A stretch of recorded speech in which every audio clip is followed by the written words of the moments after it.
One of my favorite ways God shows his faithfulness is through the astounding gifts he gives.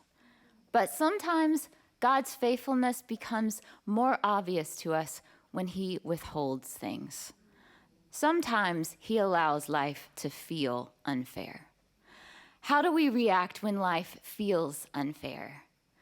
My battle plan usually goes like this: fight with everything I can muster, grow frustrated and discouraged, and finally sulk in my victimhood. Needless to say, this plan is not productive, and at the end of my own strength, I beg the Lord for a better way.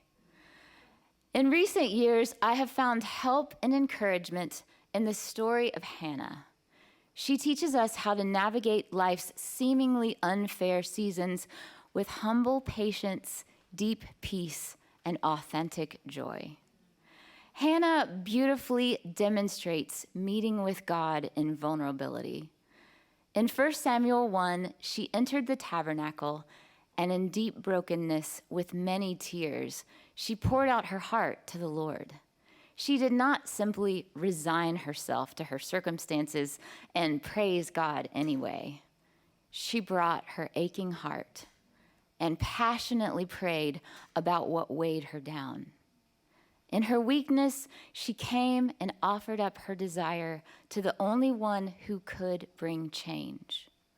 Along with praying for a son, Hannah gave God her anxiety and bitterness, her deepest sadness and darkness that held her prisoner.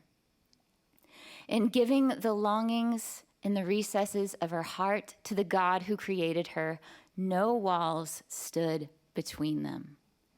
We see how God's faithful empowering began in the confessing, the lamenting, and the offering of Hannah's prayer.